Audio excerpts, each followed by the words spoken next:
kabarnya anak-anak? Baik. Sudah pada sarapan? Sudah pada makan? Belum. Sudah siap untuk belajar? Belum. Belum. Kita ada. Oh, tidak ya.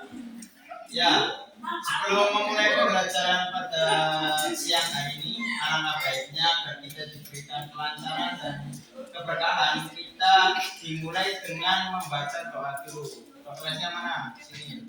Ini. Oh iya. Mbak, jangan main HP. HP-nya taruh dulu. Dipimpin doa.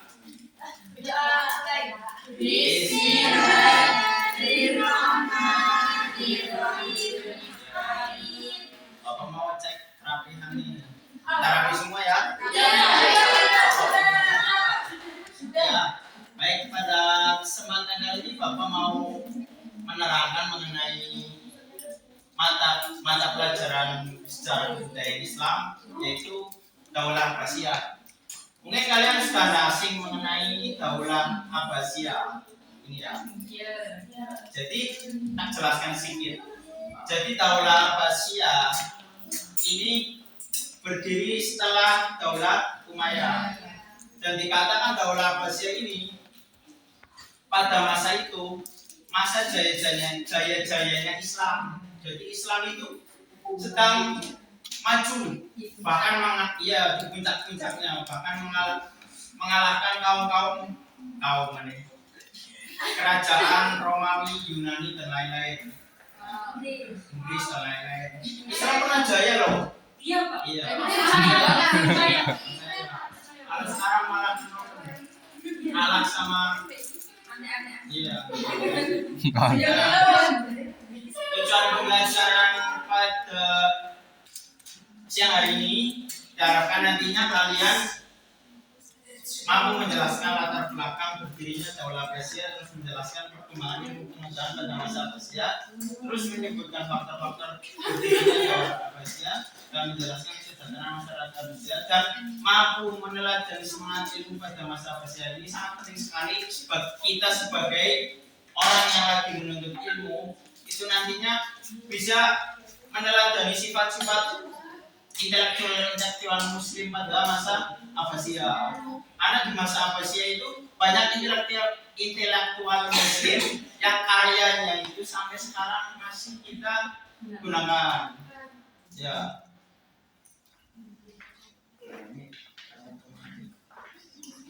Kita langsung menonton video aja ya.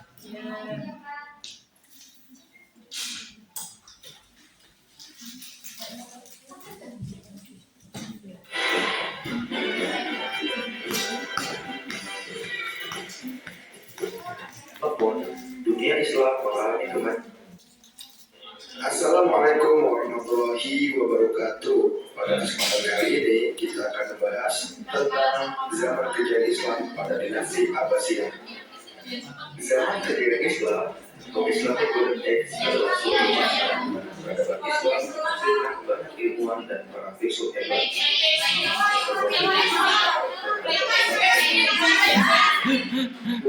Sains dan budaya dengan sama-sama. Di sekitar abad 8, full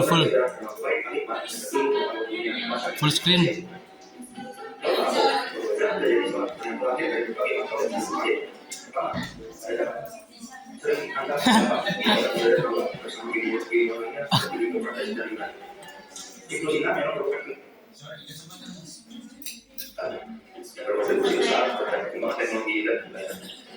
Pada dinasti Abbasiyah, urusan di bawah pemerintahan Harun al-Rashid al-Makmun, dunia Islam mengalami kemajuan di berbagai bidang seperti ilmu pengetahuan, sains dan budaya dengan kecepatan yang sangat besar. Di sekitar abad ke-8, bangunan kerja bernama Bait Al-Hikmah yang dalam bahasa Indonesia dikenal dengan Rumah Kebijaksanaan atau House of Wisdom selesai dibangun. Bangunan ini menjadi pusat studi, perpustakaan, sekaligus pun yang sangat berpengaruh ilmu pengetahuan dunia di masa dinasti Abbasiyah. Ya, Pak.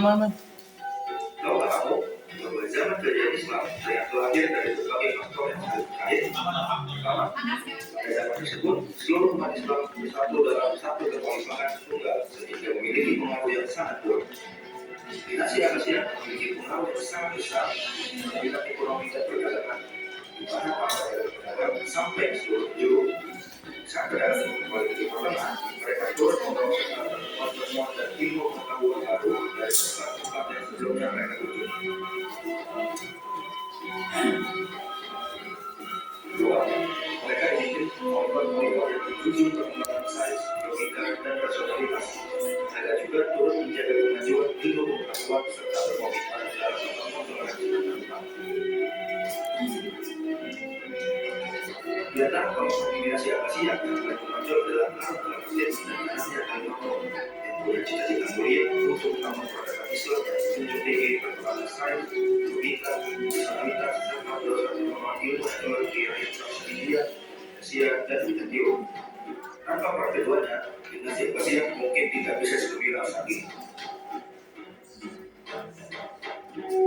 Tiga, salah satu penyebab kejadian umat Islam adalah keputusan untuk memindahkan pusat pemerintahan dari kota Damaskus ke kota Baghdad. Saat masih di kota Damaskus, ilmu pengetahuan Islam mendapatkan banyak pengaruh dari ilmu pengetahuan Yunani dan Romawi. Setelah pindah ke kota Baghdad, ilmu pengetahuan Islam memperoleh tambahan lain seperti ilmu pengetahuan Persia, India, hingga Tiongkok. Kenyataan ini tidak terlepas dari letak geografis Baghdad yang lebih strategis dibanding Damaskus, yang memungkinkannya menjadi pusat perdagangan internasional karena letaknya di jalur sutra. Karena pada jalur sutra, Baghdad berhasil menjadi kota metropolitan yang ramai akan pengunjung dan pedagang, sedikit biasanya membutuhkan sehingga aktivis ekonomi dan pertanian seperti komunitas padu, hiasan, sutra, acar, emas, gajah, dan lain-lain menjadikan kota Baghdad menjadi salah satu kota terkaya di dunia pembangunan. Kekayaan ini membuatnya mampu mendukung berbagai proyek transformasi dan sampai saat ini masih sangat dinikmati. Lalu yang dilanjutkan Tiongkok Islam memperoleh akses dari kemudian informasi dari Tiongkok yang nantinya akan menjadi dan proses pengembangan ilmu pengetahuan.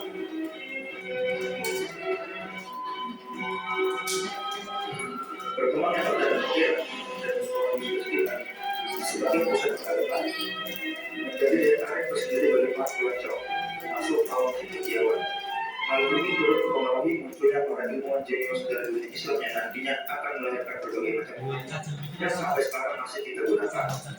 Ilmuwan ini antara Ibnu Sina, seorang polimer jenius dari Uzbekistan yang namanya menjadi terkenal karena mendalami berbagai ilmu pengetahuan baik filsafat, astronomi, kedokteran, dan lain-lain. Salah satu karyanya yang terkenal adalah di bidang kedokteran yang berjudul Al-Qanon Al-Tib atau The Canon of Medicine. Karya ini sangat berpengaruh dan menjadi salah satu buku terpenting bagi mahasiswa kedokteran di penjuru Eropa, khususnya di abad pertengahan hingga abad ke-18. Tidak mengherankan jika di dunia medis, Ibnu Sina sering dianggap bapak pengobatan modern awal bersama ilmuwan lainnya seperti Hippocrates dari Yunani. Ibnu Sina memang merupakan ilmuwan yang sangat hebat, namun selain dia masih banyak ilmuwan hebat lainnya dari Asia. Mungkin ini yang bisa saya sampaikan. Wassalamualaikum.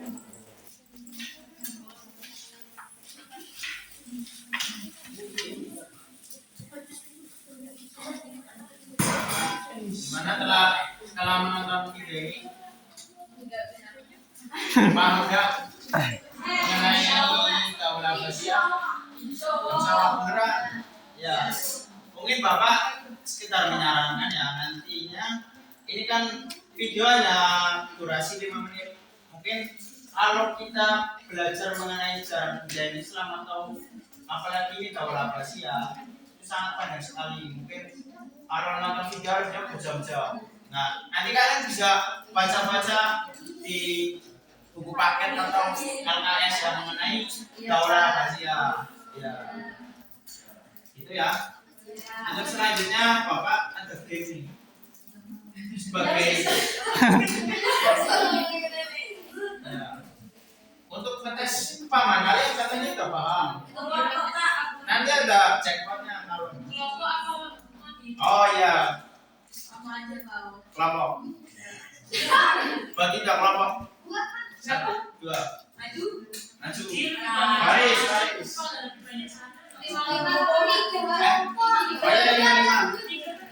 Dua kelompok. Udah maju Bang. Maju semua. Stop Bang. Maju ya.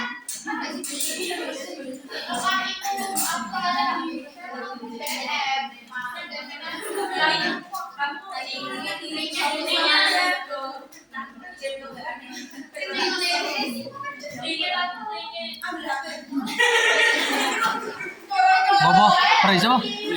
Kalah.